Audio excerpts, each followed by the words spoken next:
Agora a gente vai começar a terceira fase, perda de calor. Gente, assim, entender como é que funciona a perda de calor é fundamental para você saber como prevenir ela, como tratar e como fazer com que acaba fazendo com que uma evolução aconteça, tá? Então, a primeira coisa que eu vou fazer tá? Então, agora aqui, vou trazer a minha primeira figura para a gente entender melhor como é que funciona, né, toda essa parte, tá? Esse aqui é do capítulo do livro, tá? Então, é do nosso artigo número 1. Essas são todos os jeitos que a gente vai perder calor. Através de uma anestesia, através de uma sedação. Isso aqui é o jeito que a gente vai perder calor. Primeira coisa é por convecção. Então tá lá, tá tudo exposto, né? Ele tá perdendo calor. Segunda é por radiação. Principalmente assim, ó, a gente perde radiação e convecção através de cavidade aberta. É um dos jeitos que a gente perde, que os animais perdem mais temperatura. Castração, laparotomia, isso aí, ó, é sinal de perda de temperatura agressiva. Outra coisa a gente tem por evaporação. A via respiratória ela é um dos grandes responsáveis pela perda de temperatura. Porque a gente vai, né, fazer uma anestesia inalatória. Você já viu como que fica suado o vaporizador universal? Ou então se você está num umidificador de ar, você já viu como que aquele troço fica gelado? Porque o ar ele está comprimido, o oxigênio está comprimido, então em altas pressões ele fica quase que no estado líquido, uma baixa temperatura. E quando ele sai frio, ele sai gelado. E o animal ele tem que aquecer isso dentro do pulmão dele. Então faz com que acaba tendo muita perca de calor por esse sistema de ar não aquecido, tá? E também pela evaporação. Você não percebe que às vezes o traqueotubo está todo úmido assim por dentro. Isso não é edema, isso não é líquido vindo dos pulmões. Isso é ar, isso é vapor de água, tá? Por isso que a calçodada, quando a gente utiliza o sistema semi-fechado, ela umedece. Ela não umedece porque ela estaria exposta no tempo, ela umedece porque o ar sai de lá cheio de umidade, né? Junto com o EtCO2 não sai só EtCO2, sai água também na respiração, nas trocas gasosas. Então, isso é um dos grandes responsáveis pela perda de calor. E a condução, cara, a gente não botar um tapete higiênico, um cobertorzinho, né, algo do tipo embaixo do nosso paciente, deixar ele naquela mesa de metal fria, ele ali está trocando calor, né? A tendência é sempre assim, ó, se vocês pegarem, ó, o pé da namorada de vocês nas costas de vocês no inverno, vocês vão sentir que é aquele coisa gelada, né? E aí com o passar do tempo ele vai ficando com a temperatura quase igual do teu corpo, né? Então a gente vai acabar tendo assim, a gente tem por condução, as duas superfícies tendem a atingir a mesma temperatura, tá? Mas ali, como a gente está numa placa gelada, não vai acontecer, né, do paciente chegar na mesma temperatura, né? Ele não vai, tipo, quer dizer, a gente vai fazer com que o paciente chegue na temperatura do metal e não que o metal chegue na temperatura do paciente. Então, tem que ter bastante cuidado com isso, tem que ficar ligado com isso, tá, gente? Procurem ficar sempre atentos com esse tipo de coisa, que isso pode acontecer, tá bom? Outra coisa que não está aqui, né, na verdade acaba sendo um método de condução diferente, é a fluido gelada. Tá? A fluido gelada, gente, ela faz com que o organismo perca a temperatura, porque ele vai gelando o sangue. Quem aquece o organismo é o sangue, né? O sangue está quente, ele faz toda a circulação e ele faz com que o paciente aqueça. Então, se a gente taca uma fluido gelada, que nem aquela tua solução de Dex-Filk, de dextridiqueta, de lidoqueta, de Filk, de milk, tu guardou na geladeira, tirou e já meteu direto no paciente, cara, aquilo lá está numa temperatura de 8 graus, 5 graus, 4 graus. Né? Isso é, assim, ó, é crucial para fazer com que o paciente perca a temperatura, fazer com que o paciente fique hipotérmico. Tem uma outra figura muito legal desse mesmo capítulo de livro aí que eu trouxe para vocês, que é essa daqui. Né? Ele mostra para a gente também, tá? Como que funciona a vasodilatação no controle da temperatura central, tá? Então aqui, ó, quando a gente tem um paciente acordado, ele tem a vasoconstrição periférica. Então essa vasoconstrição periférica, ele faz com que o sangue quente fique nos locais vitais. Ele fique na parte central. Então com isso você consegue manter a temperatura normal. Aqui está 37 porque é um ser humano, né? Mas no cão, no gato, 38,5, 39. Quando você anestesia, você inibe a ferramenta do organismo de fazer vasoconstrição. E aí ele faz vasodilatação. E aí o sangue quente, ele se distribui com mais facilidade para todo o organismo. Então, se vocês separarem aqui que a gente tem uma variação de temperatura de 31 a 35 graus, né, nas extremidades, para manter a central em 37, aqui você vai ter um paciente com 36 graus e as extremidades entre 33 e 35. Então, quer dizer, você vai ter quase que o organismo inteiro na mesma temperatura. Ele não vai conseguir fazer o controle, ele não vai conseguir manter, né, a temperatura de maneira efetiva, de maneira eficiente. Então é isso que a anestesia acaba fazendo. Faz vasodilatação, a gente redistribui o sangue, né? Então o sangue ele não fica concentrado de maneira central para que essa temperatura fique mantida. Anestesia, então, como falei, o que faz hipotermia? A anestesia, fluido gelada, sistema respiratório, inibir os tremores, né? Principalmente pacientes com bloqueador neuromuscular. Na medicina é usado muito bloqueador neuromuscular, né? Então esses pacientes acabam tendo uma queda grande da temperatura. Eu vou trazer agora aqui gráficos. Cara, esse gráfico aqui é bem legal, tá? Ele também é do artigo número 1. E ele mostra aqui 4 medicamentos. Desflurano, alfentanil, dexmedetomidina e o propofol. E como que eles influenciam de maneira direta na sudorese, na vasoconstrição e nos tremores musculares. Tá bom? Né? Então, essa primeira linha, a gente está vendo aqui agora o desflurano, tá? Estou mostrando para vocês aqui o desflurano. Essa primeira linha do desflurano, né, você pode ver que ele praticamente não inibe a sudorese. Já a vasoconstrição e os tremores, ele inibe dose dependente, né? Então aqui embaixo é a porcentagem de desflurano. O alfentanil já reduz bem menos esses efeitos colaterais, né? Mas ele acaba reduzindo também. A dexmedetomidina há efeitos colaterais, né? Mas ele acaba reduzindo também. A dexmedetomidina, a mesma coisa. A vasoconstrição, ela não é tão inibida, porque a gente sabe que a Dex acaba fazendo essa vasoconstrição, então, intuitivamente a Dex, ela ajuda a não perder tanto calor, tá? Diferente da cepromazina, que ela tende a fazer vasodilatação, mas ela inibe os tremores, né? Ela é um relaxante muscular, né? E o propofol, gente, ele mantém a sudorese e ele vai inibir a vasoconstrição e ele vai inibir também os tremores dose dependentes. Agora, gente, eu vou trazer um gráfico do artigo 2, que eu comentei para vocês, né, que ele mostra a perda de temperatura dos cães com relação ao tempo.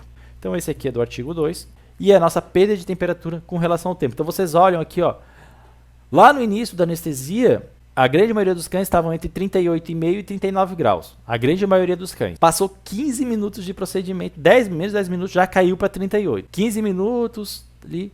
Cara, em meia hora, 37. 1,5 grau na primeira meia hora. Na primeira 1 hora, baixou para 36,5. Na primeira 1 hora. E em 90 minutos já estava em 36. Isso que lá eles trabalham com o sistema de aquecimento ativo, né, durante todo o procedimento. O que é um sistema de aquecimento ativo, Bruno? É tapete térmico, é o Warm Arm lá da TradeVet, é aquecimento de fluido, é lavar a cavidade com solução aquecida, é lavar a bexiga com solução aquecida. Vamos discutir isso? Vamos, mais pra frente. Então, mais pra frente a gente vai discutir de maneira mais efetiva, de maneira mais direta, também toda essa parte de prevenção da hipotermia e tratamento da hipotermia. Mas isso aqui, ó, vocês têm que estar ciente. Às vezes a gente é pego como chato, né? Ah, o anestesista é chato porque ele está me apressando. Não é que a gente está apressando, é porque a gente está preconizando o bem-estar do nosso paciente em muitas das situações. Olha só aqui, num procedimento que leva 120 minutos, 2 horas, um animal em ambiente controlado, tá? Em ambiente controlado, temperatura, com tapete térmico, com tudo, tá? Isso aqui é um estudo norte-americano. Os caras conseguem segurar 2 graus só de queda, né? Então, em 2 horas cai de 38,5 para 36. Eu já vi paciente, né, eu já tive pacientes meus que bateram 34 graus, sabe, em odontos de 4 horas e meia de procedimento. Isso é ruim? É péssimo. Isso não é ruim, isso é péssimo. Jogar uma temperatura do paciente para 34, cara, é muito, muito, muito ruim, né? Mas eu não tinha tanta noção que era assim, na época que isso acontecia. Hoje, meus pacientes não, assim, ó, no máximo 36, 36,5. Cara, trabalho para eles não caírem em temperatura. Não deixo cair. E assim, ó, é um trabalho ativo, trabalho eficiente, em cima o tempo inteiro. Agora, vamos para a parte que mais interessa. Muitos de vocês estão aqui para saber o que causa danos da minha hipotermia. Então vamos lá. 4 danos da hipotermia. Parece, a gente não dá a atenção, a gente não pensa que vai ser tão ruim assim, né? Mas é. E eu vou botar aqui mais uma tabela. Agora essa tabela aqui é da medicina humana, tá? Ela é atualizada, ela é de 2019. E eles trazem de maneira nítida, assim, a gente vê a diferença dos pacientes que tiveram hipotermia dos pacientes que se mantiveram normotenso. Tá? Primeira coisa aqui, ó, isso a gente já pode falar para os cirurgiões, quando a gente apressar eles assim, ó, o paciente está ficando hipotérmico, precisamos agilizar. Contaminação cirúrgica. Os pacientes que tiveram normotermia, 6% deles apresentaram contaminação da ferida cirúrgica. Já os que ficaram hipotérmicos, 19%. Mais de 13% a mais tiveram contaminação da ferida cirúrgica. Duração da hospitalização. Pacientes que não tiveram alteração da temperatura, 12 dias em média. Pacientes com alteração, pacientes hipotérmicos, 14 dias. Sendo que mais para menos 6 dias, enquanto o outro tiveram 4. Então, normotermia, o máximo ficou 16 dias internado.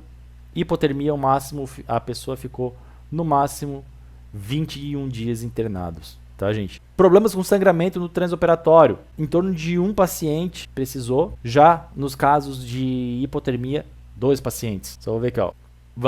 Agora vamos continuar aqui, que essa tabela aqui, ela é bastante importante aqui, ó. Morbidade cardiovasculares. 1% dos animais, não, das pessoas que estavam normotérmicas, apresentou algum tipo de alteração cardiovascular. Enquanto as hipotérmicas, 6%. Tá? A hipotermia, ela tende a levar à hipotensão também. Então fiquem ligados com isso. Taquicardia ventricular pós-operatória, 8% dos pacientes apresentaram. Aumento, né, urinária, excreção de nitrogênio urinário, né, na medicina humana é feito bastante isso. Aumentou consideravelmente os pacientes hipotérmicos. Duração anestésica, isso aqui é muito legal. Duração dos anestésicos, né, bloqueadores neuromusculares, na medicina humana usa muito. Mas isso aqui é importante para a gente ter uma noção e associar também com os anestésicos da medicina veterinária. O vencurônio e o atracúrio, né, nos pacientes que não tiveram hipotermia, o vencurônio durou em torno de 28 minutos. Nos pacientes hipotérmicos, 60 minutos. Dobrou o tempo. Então, de meia hora passou para 1 hora.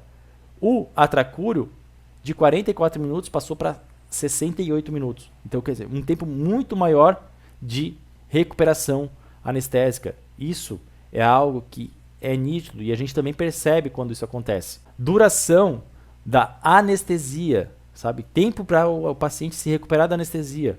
Num paciente que teve temperatura normal, 330 minutos. Não, desculpa, 53 minutos. Já num paciente que teve hipotermia, 94 minutos. Então quer dizer, o paciente ele ficou quase 40 minutos a mais precisando acordar na anestesia por causa da hipotermia, tá? Tem outros dados aqui nessa tabela, né? Eu falei só os mais importantes, que a gente vê algum tipo de alteração renal. Outro, a gente vê demora no acorde, a gente vê demora na metabolização dos medicamentos, tá? A gente vê aumento da contaminação das feridas cirúrgicas. Então, é muita coisa ruim. É muita coisa ruim. Não tem, a gente tem que cuidar da temperatura. Outra coisa que a gente tem que estar ligado, às vezes o paciente ele vai apresentar problema renal no pós. Então aqui, né? Às vezes o teu paciente está lá com, ele teve IRA, né? IRA aguda. Peraí, antes aqui, artigo 1. Então ele teve IRA, insuficiência renal aguda. E será que ele ficou hipotenso? Será que ele ficou não sei o que? Não, foi hipotensão, foi hipotermia, tá? A hipotermia, gente, ela causa vasoconstrição. É um dos mecanismos dela, né, de tratar. Na anestesia, para o paciente chegar no nível de vasoconstrição, ele tem que baixar a temperatura de 3 a 4 graus do normal. Então, aquele paciente estava com 39, 38 de temperatura, caiu em 35, ele começa a fazer vasoconstrição. Nessa vasoconstrição, quem assistiu a live de oximetria de pulso, eu falei de hipotermia, né? Chegou em 35, ele começa a vasoconstringir. Aí assim, ó, a anestesia ela começa a ser superada, né? O organismo do paciente ele começa assim, mano, eu preciso recuperar a temperatura. Então ele vai fazer vasoconstrição. Essa vasoconstrição vai fazer vasoconstrição periférica, vai tirar o sangue dos órgãos que ele considera não vitais, sistema digestório, sistema renal. Então aqui um paciente que ficou num procedimento de 4 horas numa temperatura de 34,5, ele ficou vasoconstricto. Essa vasoconstrição pode dar uma falsa temperatura, uma falsa normotensão. Isso vai levar a uma hipóxia renal, vai levar a uma hipóxia de tecido gastrointestinal e fazer com que teu paciente tenha sequelas graves de pós-operatório, tá? Tá aqui em cima, ó, tá comprovado nesse artigo aqui que eu mostrei para vocês, nessa tabela aqui de cima. Mostra um aumento na excreção de nitrogênio, tá? Isso é, sim, sintomatologia de lesão renal. Não somente a hipotensão. Então você chega lá tipo assim, ai, meu paciente está defecando sangue, ai, meu paciente está com ira, mas a pressão ficou normal durante todo o procedimento. E aí eu pergunto, e a temperatura estava como? Ah, eu não medi. Tá aí. Tem problema. Sabe, a gente tem tudo isso no monitor. O pior monitor que vai vir, ele vai vir para você com um pulso oxímetro e um termômetro. Então assim, cara, se não tem termômetro, vai usar um termômetro de mercúrio, usa um termômetro de farmácia, é 13 pila. Pega o termômetrozinho, ah, mas o termômetro normal eu não consigo botar lá dentro do esôfago. Não precisa, bota na goela, né? Bota lá no fundinho da garganta ali, para ver. Ali tu tem já uma estimativa quase que próximo do real. Ah, o procedimento na cabeça, faz o retal, pronto. Não precisa se estressar tanto com isso, tá, gente? Mas afiram, cuidem da temperatura. Outra informação bastante importante aqui, ó. A hipotermia, gente, não é problema de momento, ok? Ela não é um problema de momento, não é aquele ali tipo, ah, foi aqui na cirurgia, o paciente ele ficou hipotérmico e subiu a temperatura, pronto, deu, resolvi. Não, ele leva sequelas para depois, ele leva sequelas para o pós-operatório, então você vai ter problema sim em decorrência dessa hipotermia que você teve. E a culpa é tua. Isso aqui é uma das poucas, a hipotermia é uma das poucas coisas que é culpa quase que única e exclusivamente do anestesista, tá? Eu culpo o cirurgião quando ele pega meu paciente que está aquecido, está aqui em cima de uma mesa de ferro gelada para fazer tricotomia. Aí eu fico puto da vida e reclamo com eles. Falo assim, muito bem, fode que a temperatura do meu paciente. Mas quando eles não fazem isso, né? Aí eu fico bem feliz e bem contente, tá? Então, trabalhem da maneira mais correta possível para prevenir hipotermia.